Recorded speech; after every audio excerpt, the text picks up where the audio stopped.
নমস্কার বন্ধুরা, আরও একটি ব্লগে আপনাদের সবাইকে স্বাগত জানাই। কেমন আছেন আপনারা? আশা করছি সবাই ভালো আছেন, সুস্থ আছেন, সবার শরীর ঠিক আছে।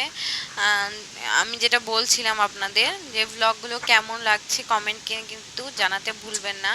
আর যারা ফেসবুক থেকে দেখছেন তারা ফলো করুন, আর যারা ইউটিউব থেকে দেখছেন তারা সাবস্ক্রাইব করুন। প্লিজ একটু সাপোর্ট দেন। আপনাদের সাপোর্টের জোরেই, আপনাদের ভালোবাসার জোরেই এতটা এগিয়েছে। ও চেষ্টা করছে লাইভ এসে আপনাদের সাথে কথা বলার। তো আপনারা পাশে থাকুন, আর আমি এই ভরসাটাই রাখছি যে আপনারা পাশে থাকবেন এবং আপনাদের হাত ধরে এগিয়ে যেতে পারবো। জানি হয়তো বড় বড় কন্টেন্ট ক্রিয়েটারদের মতন আমরা ক্রিয়েট করতে পারছি না, কিন্তু অনেকটা চেষ্টা করছি। আর হয়তো বড় বড় কন্টেন্ট ক্রিয়েটাররাও এত বড় ছিল না, তারা ছোট থেকেই হয়তো স্টার্ট করেছিল না। জিরো থেকে স্টার্ট না করলে কিন্তু কোনো কিছুই হয় না, তাই জিরো থেকেই সবটা স্টার্ট হয়েছে।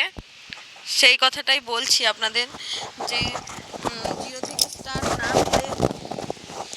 থেকে স্টার্ট না হলে কোনো কিছুটাতেই পারা যায় না।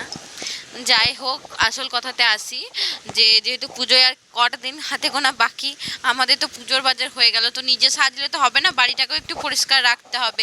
সেই জন্য কবিবাবু, যেহেতু ভারী কাজগুলো আমাদের দ্বারা হবে না, সেই জন্য কবিবাবু কী করছে, আলমারি, শোকেস আর ড্রেসিং, ছপ্পর, ডিভান সব কিন্তু সরিয়ে সরিয়ে ওই কিন্তু ভারী কাজ, মেন কাজটা ওই করে দিয়েছে। যতই বাকিরা যতই পরিষ্কার করে মা বলুন বা মাসি বলুন বা মামি বলুন সবাই হেল্প করেছে, কিন্তু মেন যে ভারী কাজটা ছিল সেটা কিন্তু ওই করেছে। ও সব সরিয়ে সরিয়ে মেন কাজগুলো করে দিয়েছে, ভারী ভারী জিনিসগুলো সরিয়ে, ওপরে এসি থেকে শুরু করে সবটাই করেছে ও। তো যাই হোক, ব্লগটা দেখতে থাকুন। আজকে মায়ের রুমটা হয়ে গেল, কালকে বলে দিয়েছে একটু ভোর ভোর উঠবে, ওই রুমটা করব, আমাদের রুমটা করব, তাহলেই কমপ্লিট। বারান্দা হয়েই গিয়েছে, শুধু বাইরের যে বারান্দাটা আছে সেটা করতে বাকি আছে, সেটা ঝেড়ে দিলেই হবে। আর হোম ট্যুরটা কেমন লাগলো সবাই জানাবেন কিন্তু। কালকের হোম ট্যুরটা আপনাদের কেমন লেগেছে? আশা করছি ভালোই লেগেছে। এখানে দেখুন ঝাড়াঝুড়ি চলছে, আর কাদের কাদের বাড়ি পরিষ্কার হলো একটু জানাতে ভুলবেন না কিন্তু। মানে বছরে একবার যদি একটু ডিপ ক্লিন না হয় তাহলে কি ভালো লাগে? আর ভারী তোলা সত্যি মেয়েদের পক্ষে অসম্ভব, মানে তুলতে হয় বাড়িতে ছেলে না থাকলে, কিন্তু ও মানে অনেকটা হেল্প করে দিলে। অন্যবারে শিবুদা এসে হেল্প করে দিয়ে যায়, কিন্তু এবারে শিবুদার সময় নেই, সেই জন্য ওকেই হেল্প করতে হলো। ও অনেকটা হেল্প করলো বলে এই কাজগুলো অনেকটা ইজি হলো। তো যাই হোক, কাজগুলো চলতে থাকছে, আপনারা ব্লগটা দেখতে থাকুন। আর যেটা বলছিলাম যে এখন মানে এই কিছুদিন এই গরমটা মাঝে যেমন কমে গিয়েছিল, আবার কিন্তু হুট করে গরমটা বেড়ে গেল, আর এই জন্য শরীরগুলো খারাপ লাগছে। প্রত্যেকটা মানুষেরই এখন দেখুন মাইগ্রেনের প্রবলেম, না হয়তো মাথা ধরা, এগুলো লেগে আছে। কার কার মাথা ধরে প্রচুর বলুন তো? আমার কিন্তু প্রচুর মাথা ধরে। আমি আজকে ব্রেকফাস্টে কি বানিয়েছিলাম, রুটি দিয়েছিলাম তেল দিয়ে, আর সোয়াবিনে, বেগুনে, আলুতে পেঁয়াজ টমেটো দিয়ে একটা ঝাল ঝাল করে তরকারি করে দিয়েছিলাম। ওর কিন্তু মানে ব্রেকফাস্টে বেশি ও সোয়াবিনটাই খেতে পছন্দ করে। যাই হোক, এখানেও খেতে বসে গেছে, নিজের কাজের থেকে একটু ব্রেক নিয়ে বললাম খেয়ে নাও। তারপরে বাজারও গিয়েছিল, একটু বাজারে ওর কাজ ছিল।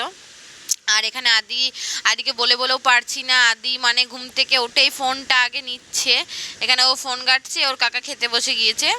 আর আজকে ইলিশ মাছ বিক্রি করতে এসেছিল, তাই আমাদের আজকে খয়েরি মাছও এসেছিলো, তো মাছ যেহেতু ফ্রিজে আগে থাকতেই ছিল, সেজন্য শুধুমাত্র ইলিশ মাছটাই নিয়েছে। ইলিশ মাছ মোটামুটি মা আমি দুজনেই ভালোবাসি খেতে, বাকি ও ভালোবাসে, কিন্তু মানে ওর অতটাও পছন্দ না যে চাই, সেরকম না। তো এই কাকুর কাছে বরাবর আমাদের মাছ নেওয়া হয়, অন্যান্য কাকু কাকিমারা সবাই আসে, কিন্তু এই কাকুর মাছগুলো বেশ ভালো থাকে, খুব মিষ্টি থাকে মাছগুলো। আর সে এখানে মাছ, ইলিশ মাছ নেওয়া হচ্ছে। আর সবজিওয়ালা এলে সবজিও একটু একটু নেওয়া হবে। তো এখানে দেখো ঝিঙে, পটল আর একটু ঢ্যাঁড়স, ভেন্ডি সবই নেওয়া হয়ে গেছে। এই কাকুর কাছে আমরা সবজি নিই, তাছাড়া কাজলদা তো আছে অল টাইম, কাজলদার কাছ থেকেও আনা হয়। তো এই কাকুরও ব্যবহারটা খুব ভালো। আর খাতাতেও রাখে কাকু, অনেক সময় ক্যাশেও দেওয়া হয়। যাই হোক, দুটোতেই হয়, ভালোই হয়। ব্যবহারটা শুধু একদিক থেকে থাকে না, ব্যবহারটা দুদিক থেকেই থাকতে হয় মানুষকে। তুমি যেমন ব্যবহার করবে, যেমন লেনদেন করবে, পরক্ষেত্রে অপোজিট দিক থেকেও সেইভাবেই লেনদেনটা পাবে। তো যাই হোক, এখানে কাকুর কাছ থেকে নিয়ে নেওয়া হলো। আর আমি এখানে বাবুকে খাওয়াতে বসেছি। আজকে ভাবলাম একটু স্বাদ করে যে একটু সাবু খাইয়ে দিই, কাল রাতে আমি ভিজিয়ে রেখেছি, 11টার সময় সাবুটা ভেজালাম, যে হাগো ছেলেটা খাবে। এত দুষ্টুমো করলো, আমাকে এত নাচিয়েছে একটা ব্রেকফাস্ট খাওয়ার জন্য, খুব নাচিয়েছে খুব নাচিয়েছে, খুব কষ্টে ব্রেকফাস্টটা কমপ্লিট করাতে পেরেছি, তাও খায়নি। আজকে ভাত খেতেও খুব নাচিয়েছে, ভাতটাও পুরোপুরি ভালোভাবে খায়নি। মানে এখন যত বড় হচ্ছে দিনকে দিন তত এগুলো শিখছে।